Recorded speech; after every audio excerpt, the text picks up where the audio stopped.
በስመ አብ ወወልድ ወመንፈስ ቅዱስ አሐዱ አምላክ አሜን። የዐቢይ ጾም አምስተኛ ሳምንት ደብረ ዘይት። ዛሬ በዚህ ቪዲዮ ስለ ደብረ ዘይት ስያሜ የምንመለከት ይሆናል። ቻናሉን ሰብስክራይብ በማድረግ እንድትጀምሩት በአክብሮት ጠይቃለሁ። ደብረ ዘይት የወይራ መብቀያ፣ በወይራ ደን የተሸፈነ ተራራ ማለት ነው። ደብር ማለት ተራራ ማለት ሲሆን ዘይት ማለት ደግሞ ወይራ ማለት ነው። በዚህም ደብረ ዘይት ማለት የወይራ ዛፍ የሞላበት የበዛበት የወይራ ተራራ ማለት ይሆናል። ከኢየሩሳሌም በስተ ምስራቅ የሚገኝ ቦታ የሚገኘው ተራራ በደብረ ዘይት በመካከል የቄድሮን ሸለቆ ብቻ አለ።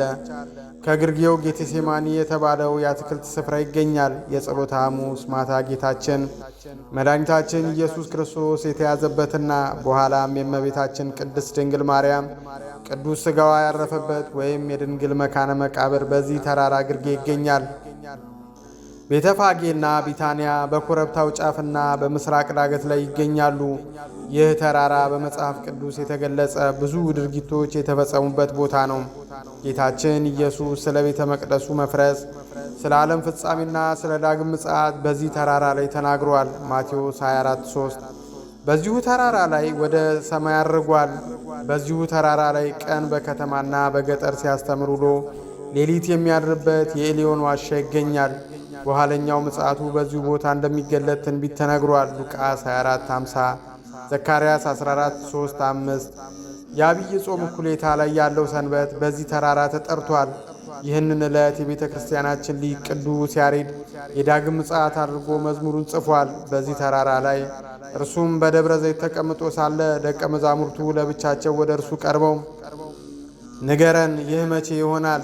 የመምጣትህና የዓለም መጨረሻ ምልክቱስ ምንድን ነው አሉት።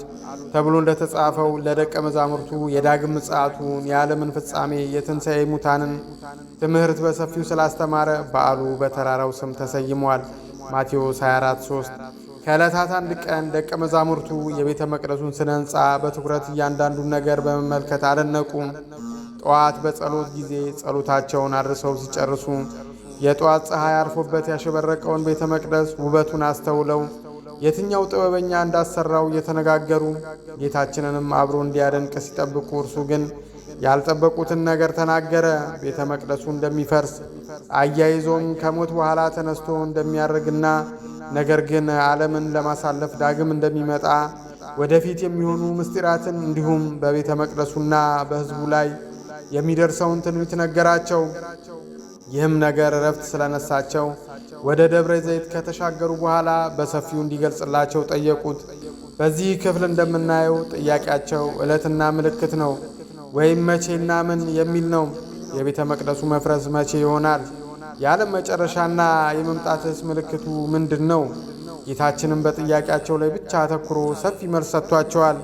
መቼ ይሆናል ላሉት የመጀመሪያው ጥያቄ ስለዚያች ቀንና ስለዚያች ሰዓት ግን ከአባት ብቻ በቀር የሰማይ መላእክትም ቢሆኑ ልጅም ሰውም ቢሆን የሚያውቅ የለም ሲል አጭር መልስ ሲሰጥ፣ ስለ ሁለተኛው ጥያቄ መቀበል ቢከብዳቸውም በማስጠንቀቂያዎች፣ በምክሮች፣ በማጽናኛዎችና በምሳሌዎች አስተምሯቸዋል።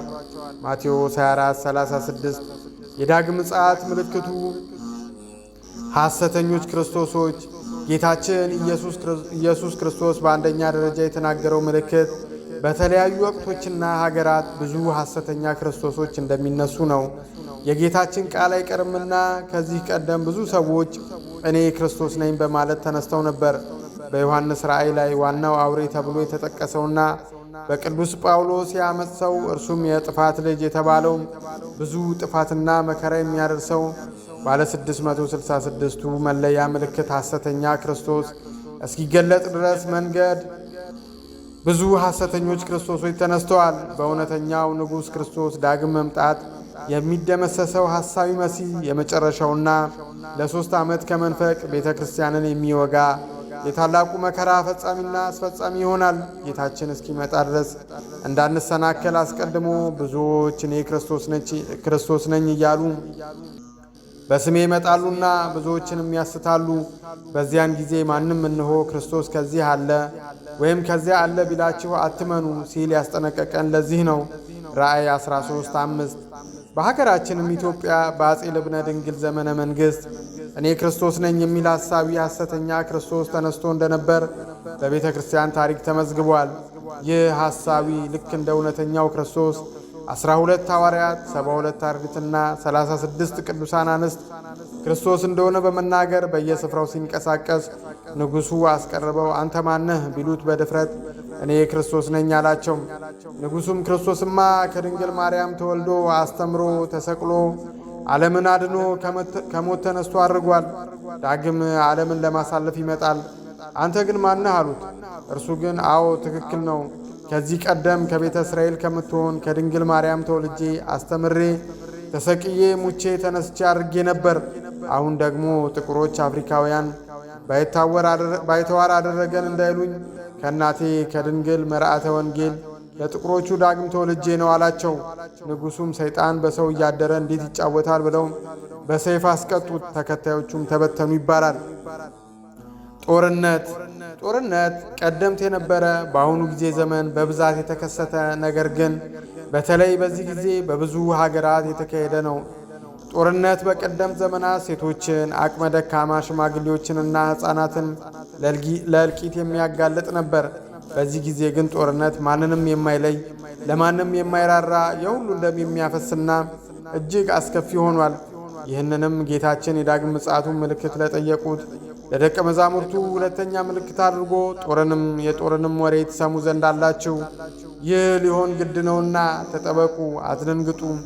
ዳሩ ግን መጨረሻው ገና ነው፣ ሕዝብ በሕዝብ ላይ መንግሥትም በመንግሥት ላይ ይነሳልና ሲል ተናግሯል። ማቴዎስ 24:6 ረሃብ ሰዎችን በአስከፊና በአሰቃቂ ሁኔታ ውስጥ የሚከት አሳዛኝ ክስተት ነው።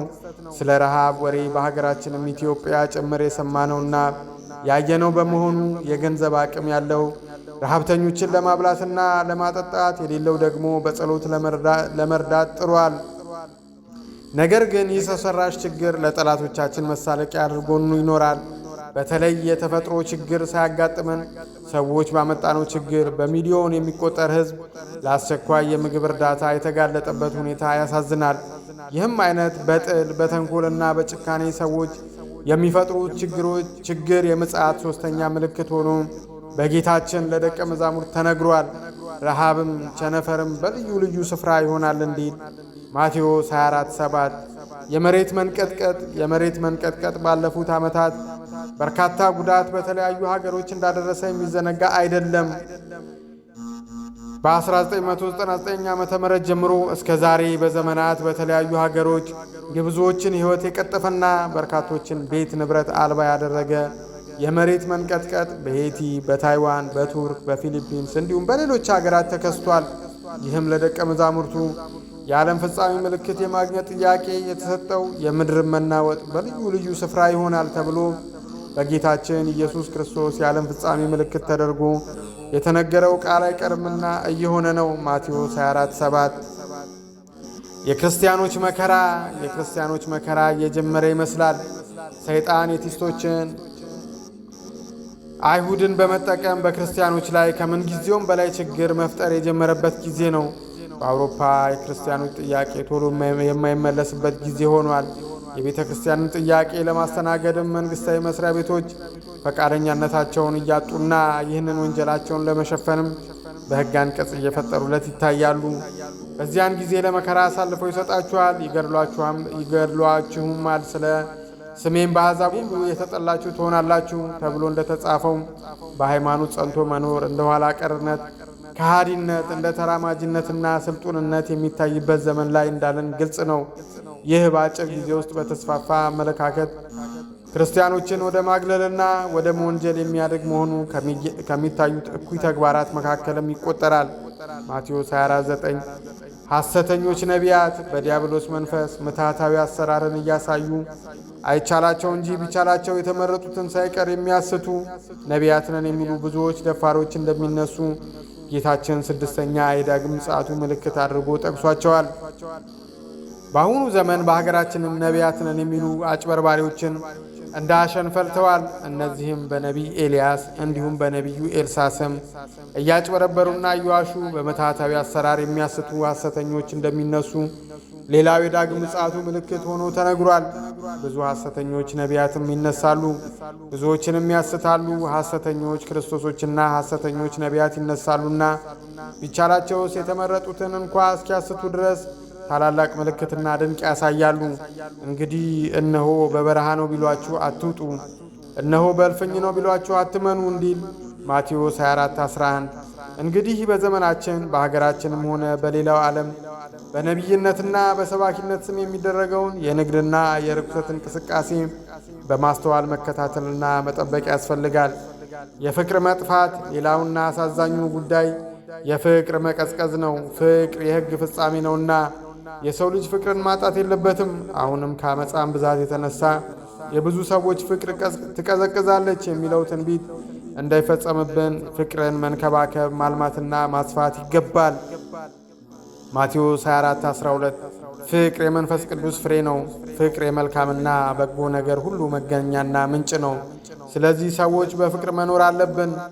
የወንጌል መዳረስ የወንጌል ለዓለም መዳረስ ለደቀ መዛሙርቱ የዳግም ምጽአቱ ምልክቶች ሆነው ከተሰጡት አንዱ ነው። በፍርድ ቀን በክርስቶስ አምኖ እና እምነቱን በሥራ ገልጾ ስለ መኖር ሲጠየቅ አልሰማሁም፣ አላየሁም፣ አላወቅኩም የሚል ከኃጥአን ጋር ይፈረድበታል። ለአሕዛብም ሁሉ ምስክር እንዲሆን ይህ የመንግሥት ወንጌል በዓለም ሁሉ ይሰበካል። በዚያን ጊዜም መጨረሻው ይመጣል ተብሎ እንደተነገረው በሁሉም ቤት ወንጌል ይሰበካል። ማቴዎስ 24:14። በመሆኑም በጌታችን መድኃኒታችን ኢየሱስ ክርስቶስ ዳግም ምጽአት ዕለት እናንተ የአባቴ ብሩካን ኑ፣ ዓለም ከተፈጠረበት ጊዜ ጀምሮ የተዘጋጀላችሁን መንግሥቱ ረሱ እንድንባል ቅዱስ ቃሉን ሰምተን አምነንና ታምነን እስከ መጨረሻው በሕገ እግዚአብሔር መመራትና በበጎ ምግባር በቅድስና ሕይወት ልንኖር ይገባል። ማቴዎስ 25:34። በክርስቶስ ክርስቲያን ተብለን ርስተ መንግሥተ ሰማያትን እንድንወርስ የአምላካችን እግዚአብሔር እርዳታ አይለየን። አሜን። ጾሙን የበረከትና የረድኤት ያደርግልን። ይህን ቻናል እንዲህ አይነት መንፈሳዊ ምንባባት እንዲደርሳችሁ ሰብስክራይብ በማድረግ እንዲሁም ላይክ፣ ሼር በማድረግ እንድታሳድጉት በአክብሮት ተጠይቃለሁ። ምንጭ ማኅበረ ቅዱሳን ድረ ገጽ። አመሰግናለሁ። ይቆየን።